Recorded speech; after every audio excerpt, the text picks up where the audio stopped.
Let's now open the panel. We have like 10 minutes left.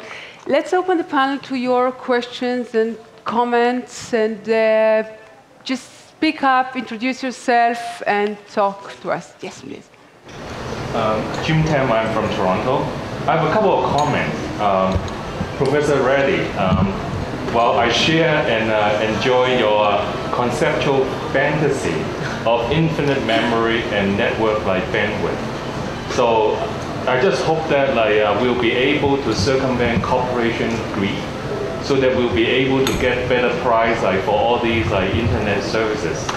And on top of that, the only way that your fantasy would be actualized is we will have breakthrough in medical research. I was with the Canadian National Defense for a time, and there was a declassified project I heard about, which was conducted at Stanford University in the 1960s.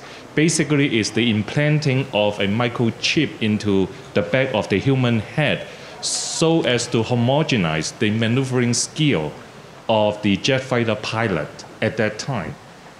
The outcome of the project was with 30% success rate, but I don't know why the US government stopped that project. Anyway, that's the first comment to you. Another question to the professor from New York University. I have observed a very interesting phenomenon. I'm definitely agree with all the panelists. Without any doubt, within the marketing arena, the merit of social computing would be tremendous. But I have observed a very interesting phenomenon among my students in Canada. Maybe it could be a unique phenomenon among Canadian university students. In other words, mental superficiality as a result of getting information from the internet. What I'm trying to say is students has been deteriorating in their ability to analyze information. You see, the main purpose of university education is to train a person to have an analytical mind, so that they will be able to tackle problems systematically and logically. And I think that ability has been deteriorating as a result of the introduction of the so-called information over the internet. So your measure of the inference, I wonder if you ever consider, in addition to measuring susceptibility to inference, would you also include what I call mental superficiality in your research? Thank you. Should I? Yeah? Yes. So your point is very well taken. I also have students. But I think that there's another side to that coin. So your measure of performance is implicitly the individual's ability to decompose and solve a problem.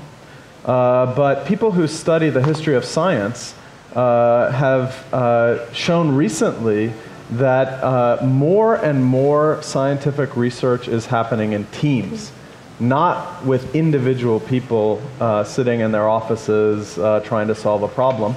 And in fact, the problems that are being tackled are much bigger than the problems that were tackled in the past, through lots of different ways to quantify the complexity of the problem So I think that there could be a decrease in depth when so many different things need to be considered and so much information is available. Certainly, the abundance of information creates a scarcity of attention, which may be the cause of what you're talking about. But at the same time, on the flip side, performance needs to be measured in how these individual units acting together can solve bigger problems. Certainly, your concern is a valid one, and one that we have to be very careful of moving forward. Thank you. Any other comments? Yes, please. It's a question for Renata. Did you measure a difference between men and women in social influence? You're asking me? No.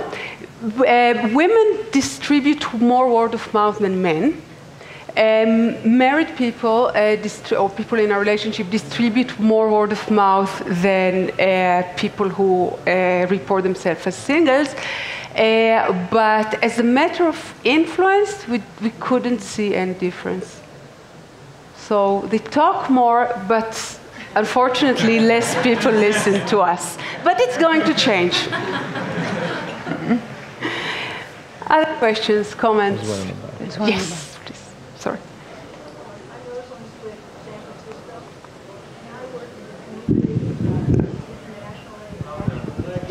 Thanks, Anna.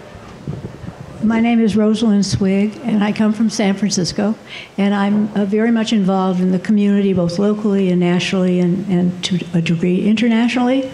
And one of my major concerns, since I'm coming from an older generation, is there going to be an emphasis on responsibility to really maintain and enhance values in the generations to come?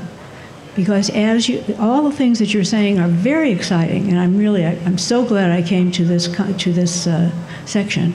But where is the obligation, the responsibility, the compassion, the commitment to give back?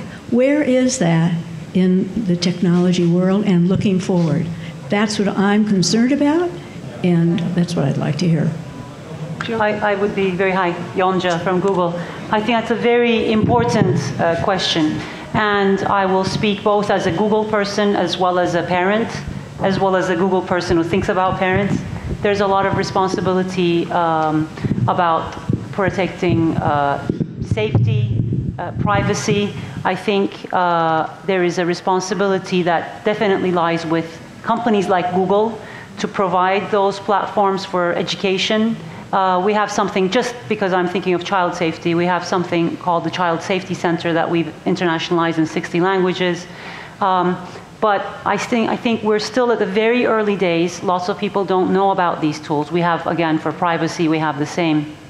These are topics that we, as a panel, between each other prior to today, have been discussing amongst us. I think you raise very important points, and to answer it quite briefly, I think the responsibility lies with us as, let's say in this case, parents, to inform ourselves of these tools and what they're doing to our society, and with companies like Google to provide tools and raise their awareness so that everybody knows about them. Thank you. There was a question from this side. Okay, go ahead.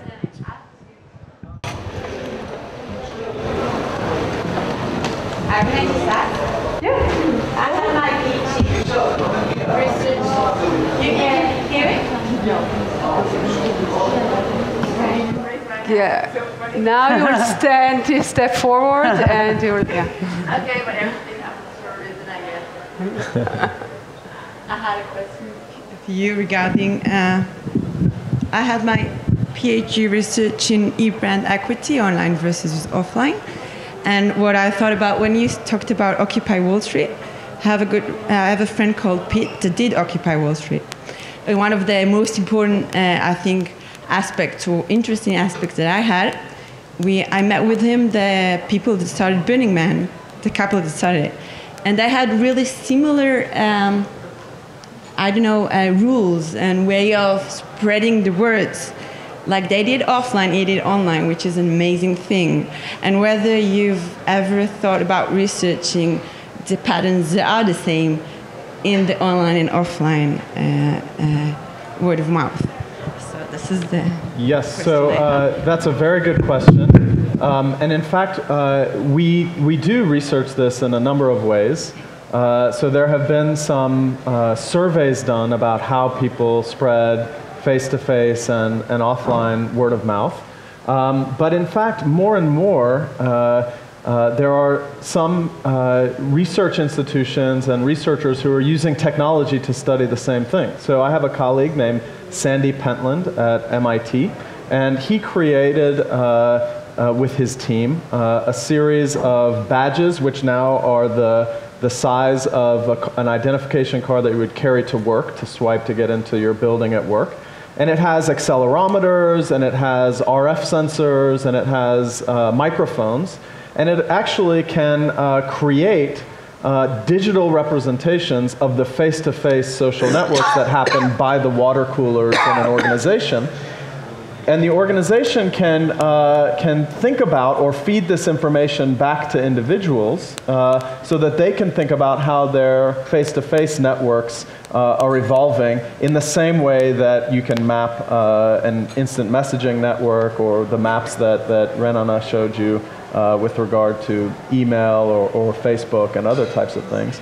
And I think that science needs to really consider to what extent is face-to-face the same as online, and how do they interact with one another? How does digital motivate the face-to-face, et cetera? So it's a very good question, I think.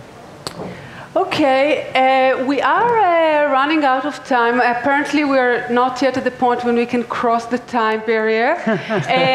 But we are still here for your after session talks and chats.